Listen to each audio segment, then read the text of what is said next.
Hey, what's going on, guys? So today I'm going to be doing my review of the Zoids Berserk Fuhrer, otherwise known as the Berserk Fury from Tomy. This is an older kit from 2001, if you guys didn't see the unboxing.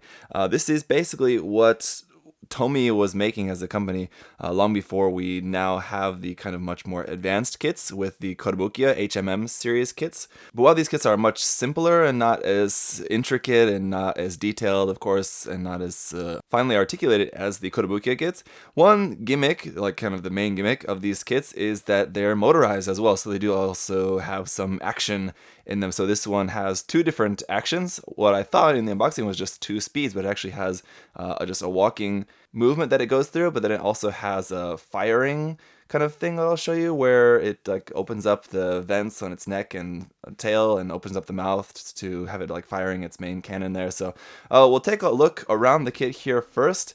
And yes, since the time of when I unboxed this kit, there had been the announcement of, like, the official announcement and video we've seen of the new Zoids series that's going to be coming out. So if you guys, again, didn't see the unboxing, the reason that this was sent to me by the folks at Samurai Buyer was because they wanted to do some promotion ahead of the new Zoids series coming out. So if you guys are looking for Zoids kits, these older Tomy kits here, or the Kotobukiya kits, they have a bunch of those there on Samurai Buyer. You can check the link to that site down below if you're interested in checking those out.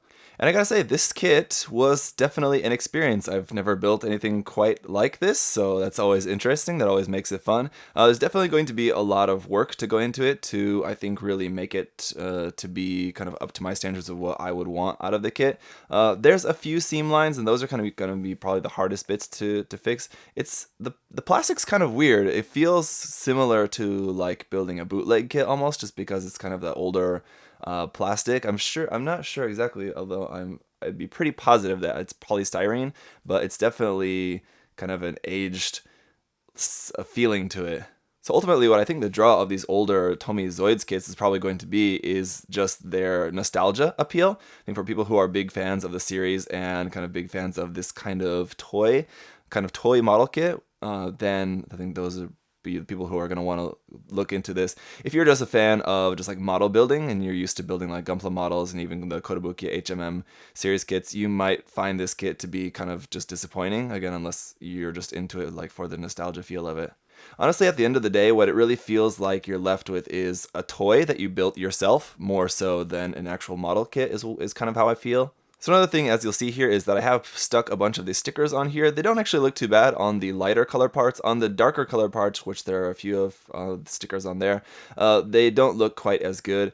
There is a handful of smaller caution marking stickers and things like that that I didn't put on, actually, so there's some more.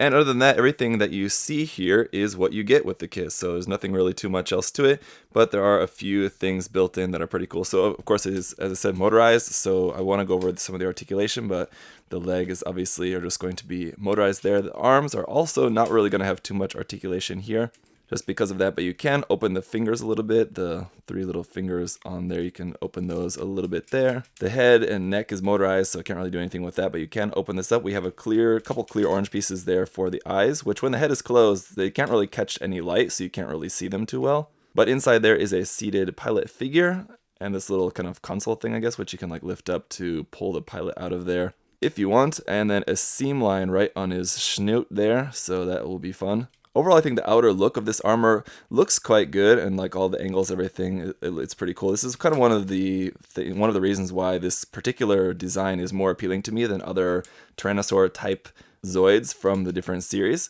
It's just because I kind of like the just simplicity of this one. I don't like some of the other ones that have like a big, huge like sword on the top of their head or something like that. This one's just fairly simple, some nice angles all around. Though I will say later on, compared to the Kotobukiya HMM version of this, you'll see just how fat and bulky this version is compared to the Kotobukiya version. So we'll talk more about that later. Anyway, and you can see here at the tail, this will just kind of float freely around, but that does have some action built in with that. That is motorized, so we'll take a look at that here in a bit too. Here on the back of the feet, these things, like these things that kind of go down when he's firing, those you have to put down manually. Those aren't motorized or anything. Of course, just if you want to complete the look. And then these little flaps here will also open up on this kind of vent there on the back of the leg. Up underneath the feet, you have these big ugly parts which just kind of help it balance while it's walking. I haven't tried it yet without these attached. I want to say that it will probably walk fine without them, but we'll try that. But one thing I want to point out that I didn't notice in the unboxing is that there's a little bit of like sponge here on the bottom, just again to just help it with walking on smoother surfaces, I guess. So that's kind of interesting. And then, of course, on his backpack for the weapon, so on the top there we have the switch for the motor functions, but then we have these little bits here on the side, these little like kind of winglet vent things. Those will move around, this just on ball joints there, and then that will also open up there for, again, I'm guessing just kind of vents or whatever. And then the main arm of these weapons will just kind of move around. You have a few different points of articulation here. You can rotate those around. These also spin, as it does have that kind of like drill function as well. And of course they open up. It's getting pretty large now to fit that on camera. When they open up, they are very, very big. So I'll give you guys a size comparison here in a bit as well, but just going over the articulation for now. Otherwise, that's pretty much it. Like I said, everything else is just pretty simple. Everything's just motorized. So here on the top is the kind of battery pack, which serves as our switch here as well. So you got to put 2 AAA batteries inside here. It's easy enough to change this whole part here. You can just take off the top like so, like that, and there's just a screw there, unscrew that, and you got the batteries inside there. So anyway, you'll just switch it up to 1 for the walking sequence. It's very noisy, and as you can see, moves the arms and legs, and then down to position 2 for the firing sequence, where it will open up like that, which is pretty awesome, I have to say. So let's test out the walking here. It's not going to go very fast, and I'll flip up his head in the process. And it's definitely swaying side to side quite a bit there, so I'm not sure if I took those parts off the bottom of the feet, if he'd still be able to keep his balance, because it looks like he's barely able to keep from falling over. There you go. Yeah, anyway, so it's an interesting effect. Actually, kind of what he was doing was running into the back of my backdrop here. Anyway, so pretty cool. And then just once it's in a standing position, here is firing that. I think that's a much more cool effect. That's pretty cool how it all opens up like that. But man, is that motor noisy. And just real quick to give you guys a sense of the scale of this, while it doesn't really come up to about the height of a standard master grade 1/100 scale kit, it is quite bulky and long, so it is going to take up a fair amount of shelf space. So I gotta say, if you're like me and you are a fan of the Zoids series, when we all saw this on TV way back in the day, or even if you've seen it sooner, yeah, then this has got to be looking pretty awesome. For me, whenever this was in the anime, I was always really excited. This design was just so cool. This T-Rex with these huge cannons and these huge big cannon things on its side. I forget what they're called anyway. Which could also act as like blade weapons and drills, and there was like guns, and it was really cool. And it's on this big purple Tyrannosaurus.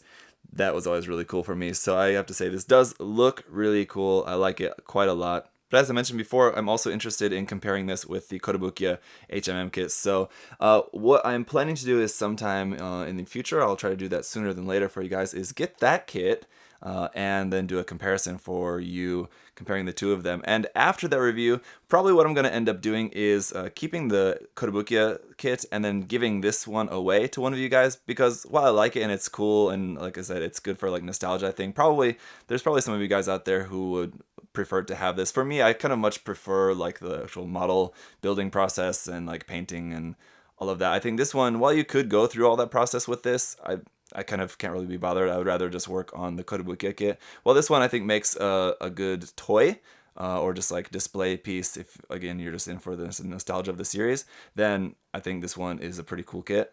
I just think, me personally, I'm going to be happier with the Kotobukiya version, so since this was given to me, I'll just give this one away as well. So look forward to that in the future. All in all, this was a cool kit to build, fun, interesting, unique, different, so I like that. And again, while I have seen that one Zoids series, which I can't remember the exact name of, I think there are a few different series out there, and there's a lot of other Zoids material out there that I'm just not really into. I don't really know a whole lot about it, so if there's something else that I missed in this review, or something that is maybe kind of worthwhile information that I should have talked about, maybe let me know in the comment section down below, and I'll try to pin those comments or like those comments so that other people can check those out if they're interested. But otherwise, I think I pretty much covered everything. There's really not too much to the kit. It's pretty simple, but yeah, it was a fun build. So thank you guys as always for watching. Thanks again to Samurai Buyer for sending this to me. Are you guys hyped about the new Zoids series coming out? I've seen that Tomy is planning to produce a couple of new kits like this from the new series. I've got some thoughts about those, but we'll save that maybe for a future episode.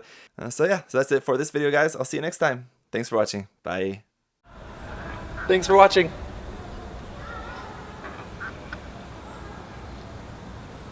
See you next time.